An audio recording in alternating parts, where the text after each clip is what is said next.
My wife insisted. "You're paranoid. No one's breaking in." "About my security concerns," I said. "Check the footage." When she saw her friend using the key she'd given to steal while we were out, paranoid became prepared. I, 34 male, had been married to Claire, 32, for 5 years. We lived in a decent suburban neighborhood. Nothing fancy but comfortable. I work in IT, she's a yoga instructor. Life was good until our neighborhood started having break-ins. It started small. The Johnsons, 3 houses down, had their garage ransacked. Then the elderly couple across the street had jewelry stolen. When our next-door neighbors got hit while they were on vacation, I decided we needed security. "I'm thinking about getting cameras," I told Claire over dinner. She rolled her eyes. "Seriously? For what?" "There've been 3 break-ins this month. Those were random. We don't have anything worth stealing. We have electronics, your jewelry, my tools." "You're being paranoid. This is a safe neighborhood." It was a safe neighborhood. Things change. "God, you sound like my dad. Next you'll want bars on the windows." I let it drop that night, but I couldn't shake the feeling. Working in IT, I'd seen enough security breaches to know that "it won't happen to me" is what everyone thinks until it does. 2 weeks later, I came home to find our mailbox open and mail scattered. Nothing major, but it bothered me. "Someone went through our mail," I told Claire. "Wind probably blew it open."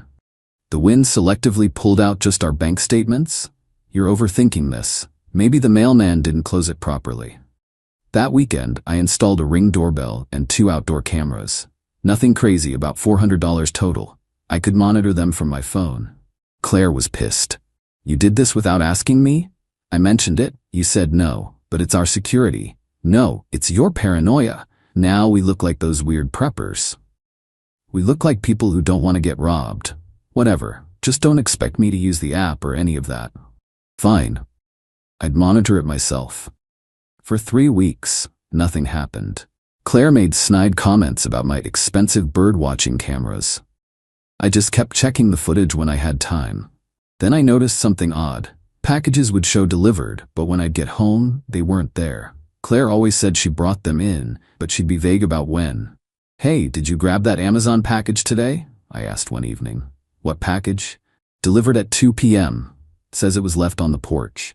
"Oh, yeah, I got it. It's somewhere. I'll find it." She'd eventually produce the package, but something felt off. I started paying closer attention to the camera feeds. That's when I saw her. Claire's friend Deanna was at our house, a lot, like almost daily when we weren't home. She'd come to the front door, wave at the camera like she belonged there, and go inside. "Hey, does Deanna come by during the day?" I asked Claire casually. "Sometimes. Why?" "Just saw her on the camera footage a few times." Claire's face hardened. "Are you spying on my friends now?" "No, I just noticed." "This is exactly why I didn't want cameras. You're turning into some creepy surveillance freak." "I'm not spying. I just think it's weird she's here when we're not. She's my best friend. Sometimes she needs to borrow things or drop stuff off. God, not everyone is a criminal." "Does she have a key?" The pause was too long. "No." I knew she was lying, but I let it go. Started watching the footage more carefully, though. Update 1: last Tuesday I decided to work from home without telling Claire. She left for her morning yoga class at 8 a.m., and I set up in the home office. At 10:47 a.m., the front door camera alerted me. Deanna. She walked up, pulled out a key, and let herself in like she owned the place. I sat there, stunned. Claire had given her a key and lied about it. I pulled up the interior camera feed from the one I'd installed in the living room. Claire didn't know about that one. It looked like a regular clock. Deanna was going through our stuff. Not frantically searching, just browsing. Like she was shopping in our home. She picked up Claire's iPad, checked something, put it back, went to the kitchen, made herself coffee with our Nespresso. Then she headed upstairs. I couldn't see what she did up there, but she came down 20 minutes later carrying one of my old backpacks. The one I kept electronics in, that I planned to sell. She left at 11:15 a.m., locking up behind her. I checked the backpack that evening. My old laptop was gone. So was a portable hard drive and a set of Bluetooth headphones, probably $600 worth of stuff. I didn't say anything to Claire. I needed more evidence. I went back through weeks of footage. Deanna had been coming by 2 to 3 times a week. always when we weren't home, always staying 20 to 45 minutes. I started marking what was missing. Small stuff mostly. Phone chargers, Claire's designer sunglasses, the ones she thought she lost, my Bluetooth speaker, gift cards from our kitchen drawer, even some of my cologne. Then I found the smoking gun. 3 weeks ago, Deanna on camera, clear as day, going through Claire's purse and pulling out cash. That night, I confronted Claire. We need to talk about Deanna. Oh my God, not this again. Check the footage. I pulled up the compilation I'd made. Deanna entering our house, multiple times, taking things. Claire's face went white, then red. You put cameras inside our house without telling me? That's your concern? Your friend is stealing from us. She's not stealing, she's borrowing. Borrowing cash from your purse? Borrowing my electronics? You don't understand. Deanna's going through a tough time. Her ex screwed her over. She needs help. Then she can ask for help, not use a key you gave her to shop in our house. You're blowing this out of proportion, so she borrowed a few things. Stole. The word is stole. She'll pay us back. When? How much has she taken? Do you even know? Claire was quiet, then defensive. I can't believe you've been spying on me. I wasn't spying on you. I was protecting our home, which apparently I needed to do from your friends. You're such a control freak. This is why I didn't tell you about the key. You didn't tell me because you knew I'd say no to giving a key to our house to someone else. She's not someone else, she's my best friend. Your best friend is a thief. Don't call her that. Watch the footage again. What else would you call it? Claire stormed upstairs. I changed the locks that night while she sulked. Update 2. Claire didn't speak to me for 2 days. When she finally did, it was to demand I apologize to Deanna. Apologize? For what? For humiliating her. She knows about the cameras now. She's devastated. Good. Maybe she'll stop stealing from us. She wasn't stealing, and now she won't even answer my calls. Probably because she knows she's caught. That afternoon, I got a text from an unknown number. You're a piece of shit. Claire's going to leave you and you'll deserve it. D. I screenshotted it. Then another came. I know things about you. Things Claire told me.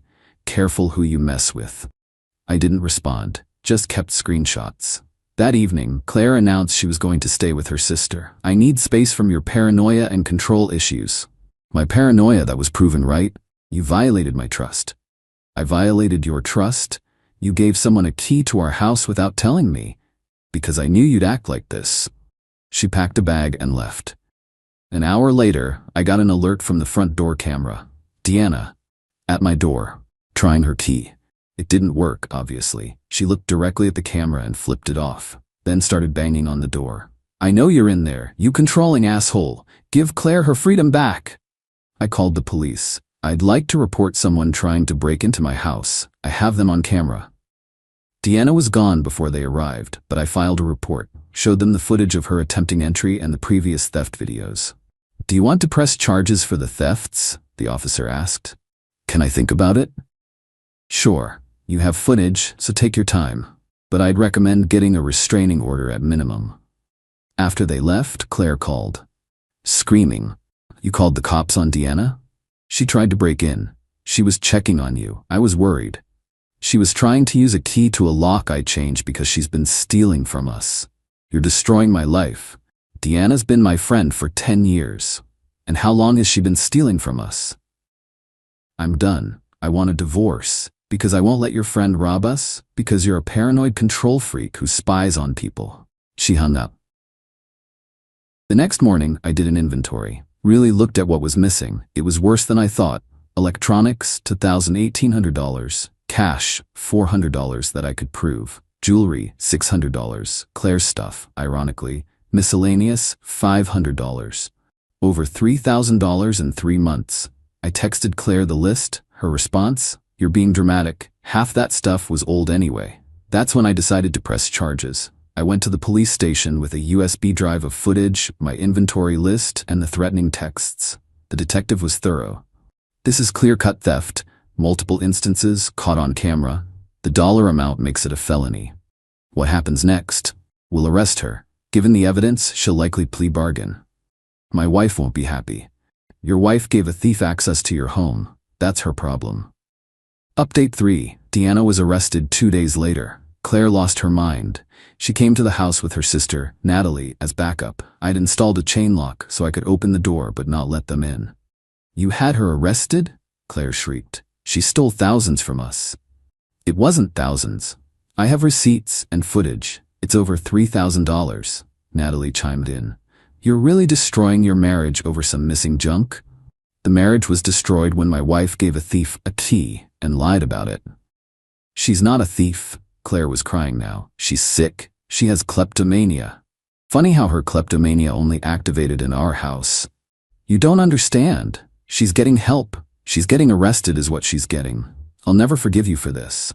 I'll never forgive you for this. Natalie tried a different approach. Look, Brett, be reasonable. Drop the charges. Deanna will pay you back. With what? The stuff she stole? She'll work out a payment plan. She can work that out with the court.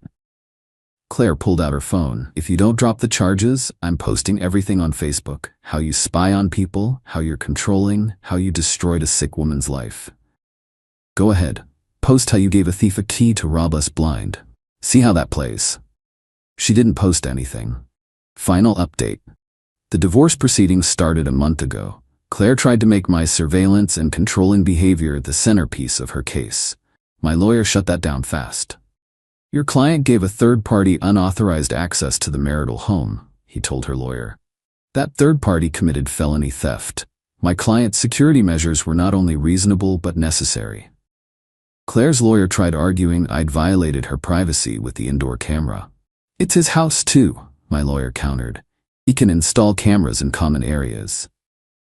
Then we played the ace. Claire's texts admitting she knew Deanna was taking things but didn't care. Her email to Deanna saying, just put everything back before Brett notices. The Venmo transactions where Claire sent Deanna money labeled for the stuff. She wasn't just complicit, she was an accomplice. Her lawyer asked for a recess. When we reconvened, Claire's demands had shrunk considerably. She went from wanting half of everything plus alimony to just wanting out. As for Deanna, she pled guilty to avoid trial. Got 2 years probation, 200 hours community service, and has to pay restitution. $3,300 to be exact. The best part? During the investigation, they found she'd done this before. 2 other friends had reported missing items over the years, but never had proof. Now they did.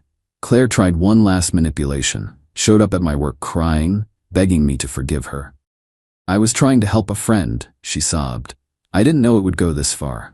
You knew she was stealing, you gave her access, you lied about it. But I loved you. You loved Deanna more. You chose her over our marriage. That's not true. You literally left me for calling the police on a thief. She's sick. So are you if you think this is normal. Security escorted her out when she wouldn't leave. It's been 6 months. The divorce is final. I got the house. She couldn't afford it alone anyway. She got her car and her personal stuff. Clean split otherwise. I've upgraded the security system. 8 cameras now, plus a proper alarm. The neighbors joke that my house is Fort Knox, but 2 more break-ins have happened on our street. Guess who didn't get hit? Claire's living with her sister. Still posts passive-aggressive memes about trusting the wrong people, and when someone shows you their controlling nature, believe them. Deanna, she's working at a call center to pay her restitution. $200 a month. She's paid 3 installments so far, only 13 more to go. Last week, I got a message from some random woman on Facebook. Hey, I know this is weird, but I saw your ex-wife is friends with Deanna Morrison.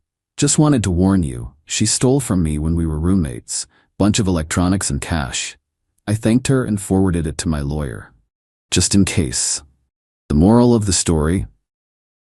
Trust your gut. When something feels off, it probably is. And when someone calls you paranoid for basic security measures, ask yourself what they're trying to hide. Oh, and if your spouse secretly gives out keys to your house, change the locks immediately. Because paranoid is just another word for prepared when you're right.